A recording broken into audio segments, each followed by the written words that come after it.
এই ছোট্ট ছেলেটার উপর ভর করে আছে কোনো অশরীরী আত্মা।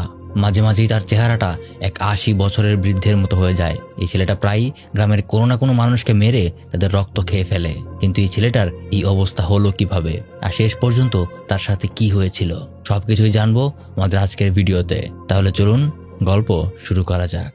গল্পের শুরুতেই দেখা যায় কসিম নামের একটা লোক নদীর ভেতরে একটা বড় সাইজের হীরার টুকরা খুঁজে পায়, যার ফলে সে রাতারাতি বড়লোক হয়ে যায়। তার স্ত্রী লারাসকে নিয়ে সে তাদের নতুন বাড়িতে এসে ওঠে। লারাস তখন প্রেগনেন্ট ছিল।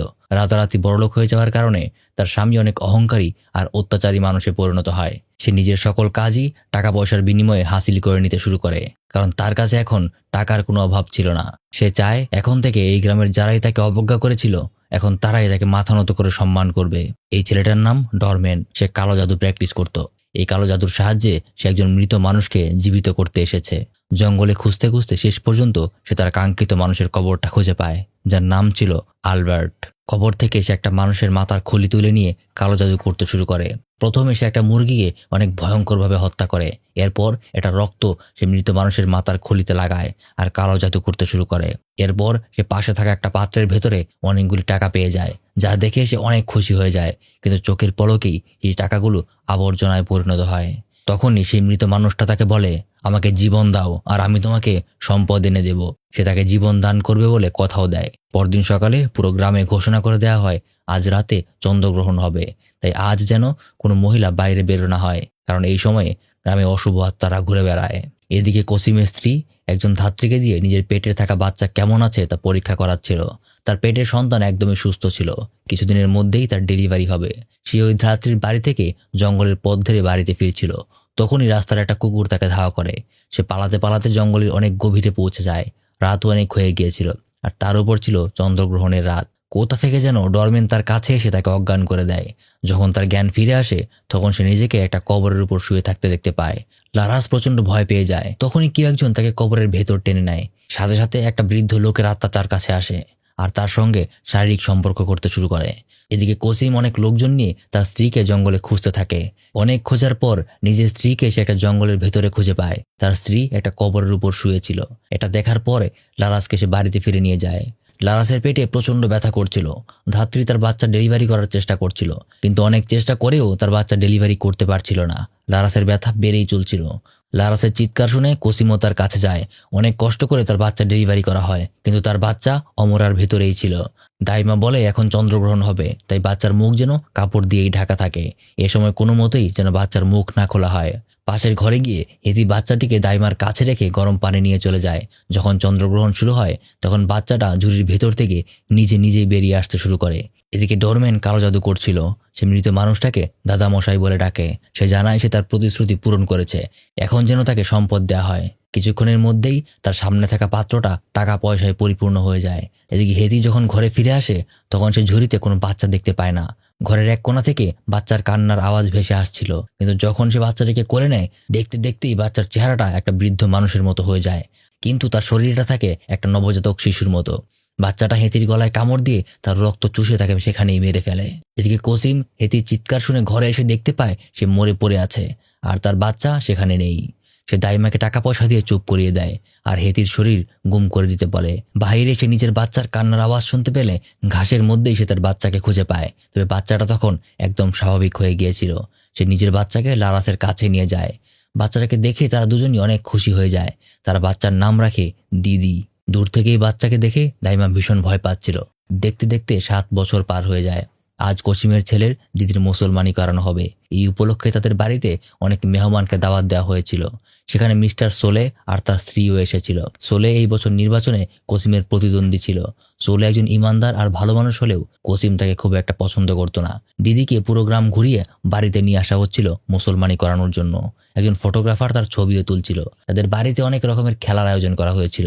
প্রথমে দিদি এটা দেখে অনেক বেশি এনজয় করছিল, কিন্তু দূর থেকে ডরম্যান তার উপর কিছু একটা করে। সঙ্গে সঙ্গে দিদির চোখ সাদা হয়ে যায়। উপস্থিত সবাই যে খেলাগুলি দেখছিল সবগুলি সত্যি পরিণত হয় এবং তাদের নকল অস্ত্রগুলো আসল হয়ে যায়, যার ফলে প্রত্যেকেই অনেক বাজেভাবে আহত হয়। এটা দেখে দিদি আর ডরম্যান খুশিতে হাসতে শুরু করে।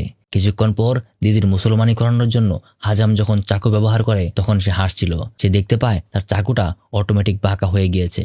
কোনোভাবেই দিদির মুসলমানি করানো যাচ্ছে না। এই ব্যাপারটা নিয়ে উপস্থিত সবাই অনেক হাসাহাসি করছিল। তখনই মসজিদে আজান দিতে শুরু করে, আর দিদি নিজের কান বন্ধ করে বলতে থাকে, এটাকে বন্ধ করো, আর সেখান থেকে চলে যায়। আজাম তখন কাসিমকে ডেকে বলে, নিশ্চয়ই আপনার ছেলের মাঝে অশুভ কিছু আছে, কোনোভাবেই কেন তার মুসলমানি করানো যাচ্ছে না। এটা শুনে কসিম তাকে ভয় দেখিয়ে তার মুখ বন্ধ করে দেয় এবং উপস্থিত সবাইকে সেখান থেকে বের করে দেয়। দূর থেকে সে দাইমাও সব দেখছিল। সে কসিমের কাছে এসে বলে, তার ছেলের সাথে যা ঘটছে তার একটা সমাধান করা দরকার, কিন্তু কসিম তাকেও চুপ থাকতে বলে। তবে এবার চুপ থাকার জন্য দাইমা তার কাছে টাকা চেয়ে বসে। সে তাকে অনেকগুলো টাকা দিয়ে দেয় আর এই বিষয়ে মুখ খুলতে বারণ করে। এদিকে কসিমের ছেলে তার ঘরে গিয়ে দুই কানে বালিশ চাপা দিয়ে চিৎকার করে বলতে থাকে আজান থামানোর জন্য। তারা দুজন মিলে নিজের ছেলেকে অনেক সান্ত্বনা দেয়, তবে লারাসের তাকে নিয়ে অনেক চিন্তা হচ্ছিল। এদিকে রাতের বেলা সেই ফটোগ্রাফার যখন দিদির ছবি ওয়াশ করছিল, তখন সে দিদির শরীরের সঙ্গে একটা বৃদ্ধ লোকের মাথা দেখতে পায়, যেটা দেখে সে অনেক ভয় পেয়ে যায়। রাতে যখন যে ছবিগুলোকে শুকাতে দিয়েছিল, ঠিক তখনই ছবিগুলো আপনা আপনি নিচে পড়ে যাচ্ছিল। মেঝেতে পড়ে থাকা একটা ছবি যখন এসে তুলে, সে দেখে এর ভেতরে একটা পিশাচের মাথা। লোকটা যখন পেছনে তাকায়, তখনই সেই পিশাচটা তার চোখের সামনে চলে আসে। লোকটা প্রচন্ড ভয় পেয়ে নিজের মোটরসাইকেল নিয়ে বেরিয়ে পড়ে, কিন্তু তবুও এটা তার পিছু ছাড়ছিল না। রাস্তায় হঠাৎ তার সামনে দিদি চলে আসে, যার ফলে লোকটা মোটরসাইকেল নিয়ে পড়ে যায়। যখন সে উঠে পালাতে যাচ্ছিল, ঠিক তখনই একটা ট্রাক এসে লোকটাকে ধাক্কা দিয়ে মেরে ফেলে। এদিকে কসিমের হঠাৎ ঘুম ভেঙে গিয়েছিল, তাই সে দিদির ঘরে চেক করতে আসে, তবে দিদি তার ঘরে ছিল না, এমনকি তার ঘরের দরজাটাও খোলাই ছিল। কসিম তার ছেলেকে ডাকতে শুরু করে, আর সাথে সাথে দেখতে পায় দিদি কিভাবে যেন আবার বিছানাতেই শুয়ে আছে, কিন্তু একটু আগেও তার ছেলে বিছানায় ছিল না। দরজা বন্ধ করে সে তার ছেলের পাশে গিয়ে বসে আর দেখে তার ছেলের পায়ে মাটি লাগা আছে। সে বুঝে যায় দিদি বাইরে গিয়েছিল। আসলে কসিম সবকিছু জেনে বুঝেও না দেখার ভান করছিল, আর কেন করছিল সেটা সামনে জানতে পারবেন, দেখতে থাকুন। পরদিন সকালে দিদি যখন স্কুল থেকে বাড়ি ফিরছিল, তখন তার বন্ধুরা তাকে খেপাচ্ছিল আর বলছিল, ভূতের বাচ্চা, ভূতের বাচ্চা, মুসলমানি করানো যায় না। একটা সময় তারা দিদিকে অনেক জ্বালাতে শুরু করে। তখন তাকে এসব থেকে বাঁচানোর জন্য রিনি একটা লাঠি নিয়ে তাদের কাছে আসে। সে তাদেরকে বলে তাকে ছেড়ে দেওয়ার জন্য। বাচ্চাগুলি চলে যাওয়ার পর তারা দুজন একসাথে নদী পার হচ্ছিল, কিন্তু তখনই আহম্মদ এসে রিনির উপর একটা প্লাস্টিকের সাপ ছুঁড়ে মারে, তাকে ভয় দেখায় আর তাকে নদীতে ধাক্কা দিয়ে ফেলে দেয়। এটা দেখে দিদি তাকে পানিতে ডুবে যাওয়া থেকে বাঁচায় এবং তাকে তুলে নিয়ে যায়। এদিকে ডোরম্যান যখন কিছু লোকেদের সাথে কথা বলছিল, তখন হঠাৎ করে তার কানের ভেতরে প্রচণ্ড ব্যথা হতে শুরু করে। তার কানের ভেতরে তার দাদা বলতে থাকে, এখনই পদক্ষেপ নেওয়ার সঠিক সময়। ডোরম্যান বলতে থাকে সে যা চাবে তাই হবে। আর এদিকে দিদি রিনিকে তার বাড়িতে নিয়ে যায়। রিনিকে বাঁচানোর জন্য সবাই দিদিকে অনেক ধন্যবাদ দেয়। তার সবাই একসাথে খেতে বসে। রিনি খাওয়ার আগে দোয়া পড়তে শুরু করে। সেখানে উপস্থিত সকলেই দোয়া পড়ছিল, কিন্তু দিদি শুধু দেখছিল আর ভয় পাচ্ছিল। তারা যখন দিদিকে দোয়া পড়তে বলে, দেখা যায় দিদি দোয়া পড়তে পারে না। তাদের কথা শুনে শুনে পড়তে বললে দিদি সেখান থেকে উঠে চলে যায়। এরপর ফেরার সময় দিদি আহম্মদকে নদীর কিনারায় দেখতে পায়। সে তাকে ধাক্কা দিয়ে সেখান থেকে পালিয়ে যায়। আহম্মদ এসে দিদিকে খুঁজতে খুঁজতে পাশে থাকা একটা পরিত্যক্ত বাড়ির ভেতরে প্রবেশ করে। তখন দিদি তার সামনে নিজের পিশাচ রূপে চলে আসে, যাকে দেখে আহম্মদ ভয়ে পালাতে শুরু করে। এদিকে একটা ঘোড়াও পাগল হয়ে আহম্মদের দিকে ছুটে আসছিল, আর ঘোড়ার গাড়িটা আহম্মদের পায়ে চাপা দিয়ে চলে যায়, ফলে আহম্মদের একটা পা কেটে একদম আলাদা হয়ে যায়। দিদি যখন তার বাসায় যায়, তখন তার মা তাকে খাবার নিতে বলে, কিন্তু বলে সে খাবার খেয়েই এসেছে। এখন সে উঠানে সাইকেল চালাতে যাচ্ছে। দিদির মা ঘরে গিয়ে দেখতে পায় ডাইনিং টেবিলের উপরে সবগুলো খাবার ছড়ানো আর টেবিলটা অনেক নোংরা করে রাখা। সে যখনই দিদিকে কিছু বলতে যাবে, তখনই তাদের বাড়িতে রিনি আর তার মা দিদির ভেজা কাপড়গুলো শুকিয়ে ফেরত দিতে আসে। সে তাদের জন্য কিছু খাবারও নিয়ে এসেছিল, আর দিদি যে আজ তার মেয়েকে বাঁচিয়েছে এটা তার মাকে জানায়। রিনি দিদির সাথে খেলতে যেতে চায়। এদিকে দিদি সাইকেল চালানোর সময় পাশে থাকা অনেকগুলো ছাগলের ঘ্রাণ নিয়ে সেদিকে এগিয়ে যাচ্ছিল। রিনি যখন দিদিকে খুঁজতে আসে, সে উঠোনে সাইকেল পড়ে থাকতে দেখে, আর এদিকে ছাগলগুলিও ঘরের ভেতর অনেক ছটফট করছিল। এটা দেখে রিনি ওই দিকে যাচ্ছিল। তখনই পেছন থেকে দিদি এসে তাকে বলে, তুমি কি আমাকে সাইকেল চালানো শেখাবে? দিদির মুখে তখনও রক্ত লেগেছিল, তবে বাচ্চা মেয়ে রিনি এটা খেয়াল করে না এবং তার সঙ্গে খেলতে শুরু করে। তাদের উঠোনেই একটা কুয়া ছিল। সে রিনিকে সাইকেল চালানো শেখানোর সময় হঠাৎ করে তাকে কুয়ার দিকে ঠেলে দিচ্ছিল। রিনি প্রচণ্ড ভয় পেয়ে যায়, কিন্তু কুয়ার সামনে এসেই সে থেমে যায়। সে তাকে বলে, আমি তোমাকে বলেছিলাম আমি তোমাকে রক্ষা করব। আসলে দিদির কাছে রিনি যতটা স্পেশাল ছিল, রিনির কাছেও দিদি ততটাই স্পেশাল ছিল। তারা দুজনে একে অন্যকে অনেক ভালো বন্ধু মনে করে, তাই দিদি রিনির কোনো ক্ষতি করতে চায় না। রিনির মা লারাসকে তার সঙ্গে কোরআন তেলাওয়াত শিখতে দাওয়াত দেয়, যেখানে সে এবং অনেক মহিলারা কোরআন তেলাওয়াত শিখতে যাচ্ছে। লারাস তার সঙ্গে যাবার জন্য পোশাক বদলে রেডি হয়। তখন সে শুনতে পায় কসিম তার লোকের উপর চিৎকার করে বলছে আহম্মদকে কিছু টাকা পয়সা দিয়ে তার মুখ বন্ধ করে দিতে। লারাস তার স্বামীর কাছে জানতে পারে যে তাদের ঘোড়ার গাড়ির নিচে আহম্মদ এসে তার পা কেটে ফেলেছে। লারাস কসিমের কাছে তাদের ক্ষতিপূরণের টাকাটা চায়, যেটা সে এবং রিনির মা একসঙ্গে মিলে পরিবারকে দিয়ে আসবে। কসিমের কাছ থেকে টাকা নিয়ে তারা আহম্মদের বাড়িতে যায়। লারাস আহম্মদকে দেখতে পায়, সে অনেক ভয়ে ছিল। সে ঘুমের ঘুরেও বলছিল দিদি একটা পিশাচ হয়ে গেছে, দিদি একটা পিশাচ। এটা শুনে লারাস সহ প্রত্যেকেই অনেক অবাক হয়ে যায়। এদিকে কসিম দেখে তাদের একটা ছাগলের রক্ত কেউ খেয়ে অনেক বাজেভাবে তাকে মেরে ফেলে গেছে। সে ওখানে থাকা নিজের ছেলেকেও অনেক মনোযোগ দিয়ে দেখছিল এবং তাকেই সন্দেহ করছিল। রাতে লারাস ফিরে এসে কসিমকে বলে আহমদ বারবার দিদির কথা বলছিল আর বলছিল দিদি একটা পিশাচ, নিশ্চয়ই এই দুর্ঘটনার সাথে দিদির কোনো সম্পর্ক আছে।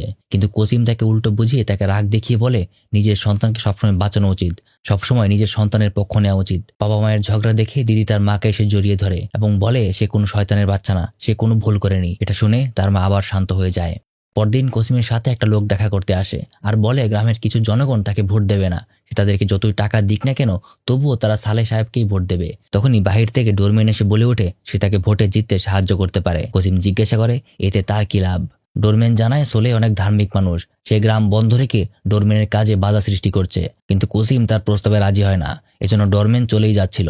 তখনই একটা লোক এসে কসিমকে খবর দেয় তারা নিশ্চিত আহম্মদকে একটা পিশাচ মেরেছে আর তার ছেলেকে আহম্মদ পিশাচ হতে দেখেছে। এটা শুনেই কসিম থেকে চড় মারে এবং তার মুখ বন্ধ রাখতে বলে। তখন লোকটা বলে একদিন তুমি নিজেও এর জন্য পস্তাবে, নিজের ছেলের আসল রূপ একদিন তুমি দেখতে পাবে। এসব শুনে ডরম্যান সেখান থেকে চলে যায়। ভেতর থেকে দিদি আর তার মা লারাসও এই কথাগুলি শুনে ফেলে। রিনির মা লারাসকে একটা কোরআনের আয়াত লিখে দিয়েছিল আর বলেছিল এটা তার ছেলের সামনে গিয়ে পড়তে। যে কোনো মানুষের ভেতরেই শয়তানের প্রভাব থাকতে পারে, যদি তার ছেলের ভেতরে এর কোনো প্রভাব থেকে থাকে তাহলে বিষয়টা সে জানতে পারবে আর তার ছেলেকে সুস্থ করতে পারবে। এজন্য লারাস তার ছেলের পাশে গিয়ে দাঁড়ায় আয়াতটা পড়ার জন্য। তখনই দিদি বলে ওঠে দেখো আমি কি এঁকেছি। সে তাদের সুখী পরিবারের একটা ছবি এঁকেছিল। এটা দেখে লারাস খুশি হয়ে যায় আর সেই কোরআনের আয়াত পড়ার কথা একদমই ভুলে যায়। আসলে দিদি এটা টের পেয়ে গিয়েছিল, এজন্য সে তার মাকে তার কথার জালে ফাঁসিয়েছে যেন তার মা তাকে সন্দেহ না করে। নিজের ছেলেকে সন্দেহ করার জন্য সে তার স্বামীর কাছে ক্ষমা চায়। সে মনে করতে শুরু করে যে সে তার ছেলেকে ভুল বুঝছে। সে কসিমকে জানায় সে আবারও প্রেগনেন্ট। এটা শুনে তো কসিম প্রচন্ড খুশি হয়ে যায়, কারণ সে ভেবেছিল দিদিকে জন্ম দেওয়ার পর তার স্ত্রী হয়তো আর বাচ্চা দিতে পারবে না, তবে আবারও বাচ্চা হবে শুনে এবার তারা দুজনই খুব খুশি হয়ে যায়। এদিকে সেই লোকটা সাইকেল নিয়ে বাড়িতে ফিরছিল, যার সাথে সন্ধ্যায় কসিমের ঝগড়া হয়েছিল। হঠাৎ করে রাস্তায় এসে অদ্ভুত কিছু শব্দ শুনে অনেক ভয় পেয়ে যায়। কেউ একজন এসে তার হাত চেপে ধরে। সে প্রচন্ড ভয় পেয়ে সেখান থেকে পালাতে শুরু করে, কিন্তু একটা ব্রিজের সামনে এসে তার সাইকেল চলা বন্ধ হয়ে যায়। কোনো মতনে সাইকেলটিকে ঠেলে নিয়ে ব্রিজ পার হতে থাকে। তার সামনে একটা খালি সাইকেল আপনা আপনি চলতে চলতে পড়ে যায়। যখন সে পেছনে তাকায় তখন দেখে সেখানে দিদি দাঁড়িয়েছিল। দিদির চেহারা মুহূর্তের মধ্যেই বৃদ্ধ মানুষের চেহারায় পরিবর্তিত হয় আর সেই লোকটার উপরে সে হামলা করে বসে। দিদি লোকটার মাথায় কামড় দিয়ে তার মাথার রক্ত বের করে ফেলে। লোকটা ব্রিজ থেকে পড়ে সেখানেই মারা যায়। দিদি তার কাজ শেষ করে নিজের ঘরে ফিরে আসে আর ঘরের এক কোণে লুকিয়ে থাকে। সে দিদির পাশে গিয়ে শুয়ে পড়ে। কসিম বুঝতে পারছিল তার ছেলের সঙ্গে কোনো কিছু একটা ঠিক নেই, কিন্তু তবুও সে তার ছেলের কোনো ক্ষতি হোক এটা মেনে নিতে পারছিল না। এদিকে কসিম আর সোলে নিজেদের ভোটের জন্য নিজেদের মতো করে প্রচারণা চালিয়ে যাচ্ছিল। এই সুযোগে ডোরমেন্ট সোলের খাবারের ভেতর কিছু একটা মিশিয়ে দেয়। অন্যদিকে লারাস গ্রামের অন্যান্য মহিলাদের সাথে মিলে কোরআন পড়া আর নামাজ পড়া শুরু করে দিয়েছে। রিনি আর দিদি একসাথে বসেই গল্প করছিল। রিনি তাকে জিজ্ঞাসা করে তার কি ভাই পছন্দ নাকি বোন পছন্দ, কারণ তার মায়ের দ্রুতই সন্তান হতে চলেছে। দিদি বলে সে চায় না তার কোনো ভাই আর বোন হোক।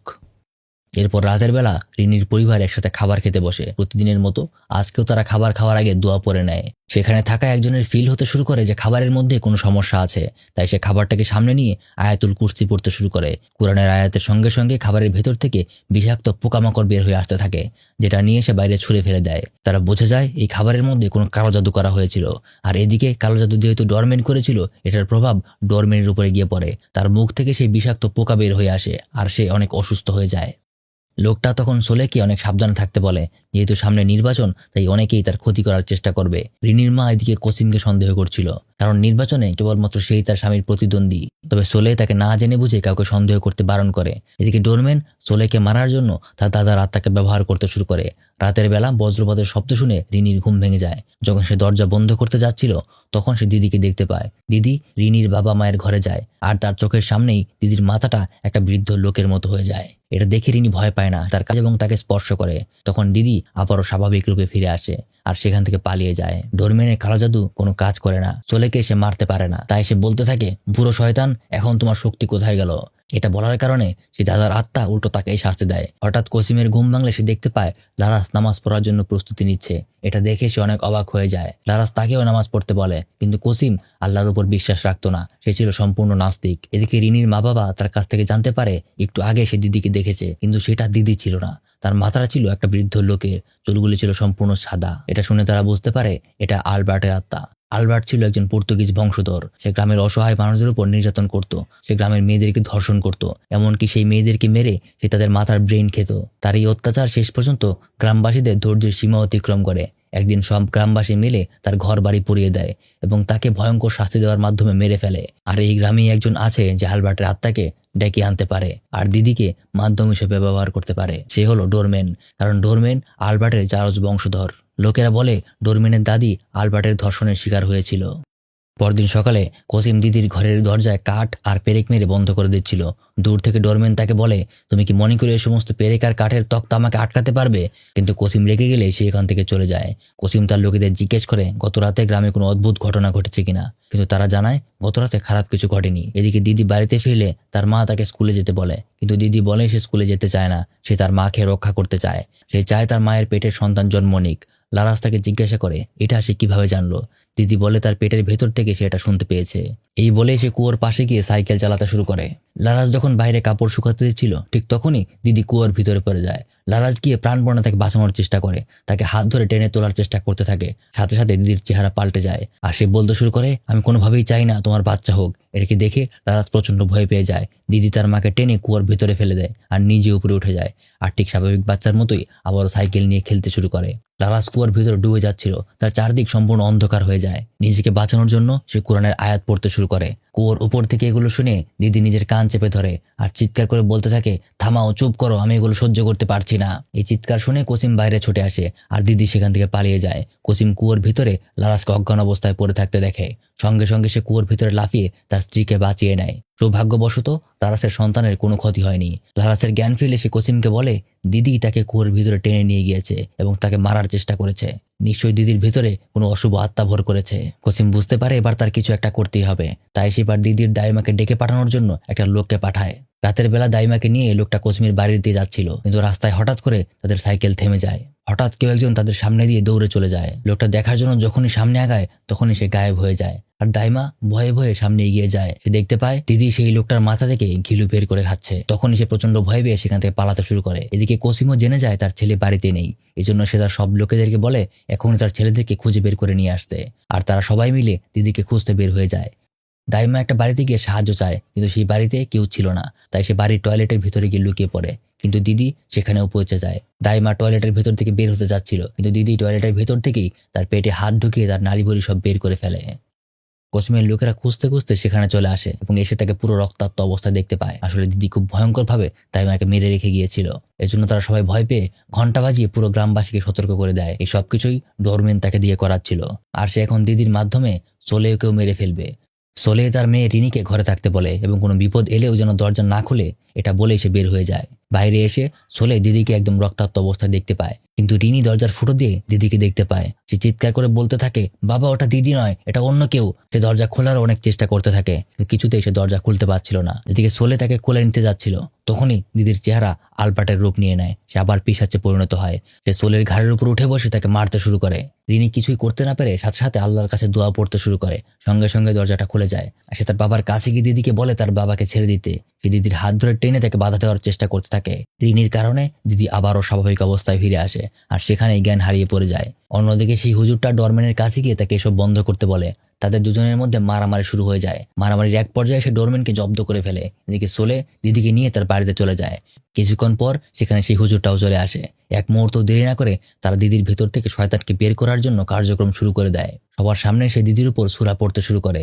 দিদির ভেতরে আবারও আলবার্টের আত্মা ভর করে। সে তার মাথা গোল গোল ঘুরায় আর ছাদের উপর উঠে উল্টা হয়ে হাঁটতে শুরু করে। লারাস তার ছেলে কি অবস্থায় দেখতে না পেরে তার কাছে যায়। কসিম লারাসের সামনে চলে আসে। তাকে দেখে আলবার্টের আত্মা বলে, তোমার প্রতিশ্রুতি রক্ষা করো কসিম, তোমার প্রতিশ্রুতি রক্ষা করো। কিন্তু এদিকে হুজুরটা তার উপর সূরা পড়ে ফু দিতে শুরু করে আর দিদির উপর ঝাঁপিয়ে পড়ে। তখন দিদির বাবা আর মা দুজন মিলে তাকে অনেক জোর করে চেপে ধরে। লারাস একটানা তার ছেলের কানের কাছে সূরা পড়তে শুরু করে। সাথে সাথে হুজুরটা দিদিকে ধরে আর কোরআনের আয়াত আর আয়াতুল কুরসি জোরে জোরে পড়তে শুরু করে। অনেক চেষ্টার পর শেষ পর্যন্ত তারা দিদির শরীর থেকে আলবার্টের আত্মাকে বের করতে পারে। দিদি এখন সম্পূর্ণ সুস্থ। এটা দেখে তারা সকলেই অনেক খুশি হয়ে যায়। অন্যদিকে আলবার্টের আত্মা গিয়ে ডোরম্যানকে ধরে। সে তার দাদার কাছে বারবার ক্ষমা চাইতে শুরু করে এবং তাকে ছেড়ে দিতে বলে, কিন্তু আলবার্ট তাকে নিয়েই কবরের ভেতরে চলে যায়। হুজুর আর সোলে কসিমকে বোঝায় এসব ধন সম্পদ আর টাকা পয়সা তাকে কখনোই নিরাপত্তা দেবে না, আর একমাত্র আল্লাহ তাকে এইসব অশুভ শক্তি থেকে রক্ষা করতে পারে। এভাবে আরো কয়েক মাস পার হয়ে যায়। লারাসের দ্বিতীয় সন্তান প্রসব করার সময় হয়ে আসে। ঘরের ভেতর থেকে লারাসের সন্তানের কান্নার আওয়াজ শুনে কসিম আলহামদুলিল্লাহ বলে ওঠে, কিন্তু তখনই লারাসের চিৎকার শুনে তারা ভেতরে গিয়ে দেখতে পায় লারাস ধাত্রী মহিলাকে মেরে ফেলেছে আর তার স্ত্রী রাক্ষসী রূপ ধারণ করেছে। তার কোলে ছিল একটা নবজাতক বাচ্চা। সে কসিমকে বলে, তুমি আজও তোমার ঋণ শোধ করতে পারোনি, ওই বাচ্চা আমাকে দাও, না হয় দিদিকে আমার কাছে তুলে দাও। এই বলেই সে আকাশে উঠতে শুরু করে। তাকে দেখে কসিম আর তার ছেলে ভয় পেয়ে আল্লাহকে ডাকতে শুরু করে। আর এখানেই গল্পটা শেষ হয়ে যায়। এখন প্রশ্ন আসে, কসিম কি এমন প্রতিশ্রুতি করেছিল? কি কারণে তার স্ত্রী লারাসের সাথেই ঘটনা ঘটলো? আমার মনে হয় সিনেমার শুরুতেই যেমনটা দেখানো হয়েছিল, কসিম রাতারাতি বড়লোক হয়ে যায় এবং নদীতে হীরার টুকরা খুঁজে পায়, সেটা ছিল সম্পূর্ণ কালো জাদুর মাধ্যমে। কসিম হয়তো কোনো কালো জাদুর মাধ্যমে শয়তানের সাথে এরকম কোনো প্রতিশ্রুতি করেছিল যেটার মাধ্যমে সে রাতারাতি বড়লোক হয়ে যেতে পারবে, আর সে সেটা কখনোই পূরণ করেনি। যার কারণে শয়তান তার স্ত্রীকে বাচ্চা সহ উঠিয়ে নিয়ে গেছে। আর যেহেতু সে নাস্তিক ছিল, তাই এটা তার কাছে তেমন কঠিন কিছু ছিল না। তার জন্য এটা ছিল খুবই স্বাভাবিক একটা কাজ। যাই হোক, দেখা হবে পরের ভিডিওতে। ভিডিও ভালো লাগলে আপনার বন্ধুদের সাথে শেয়ার করতে ভুলবেন না।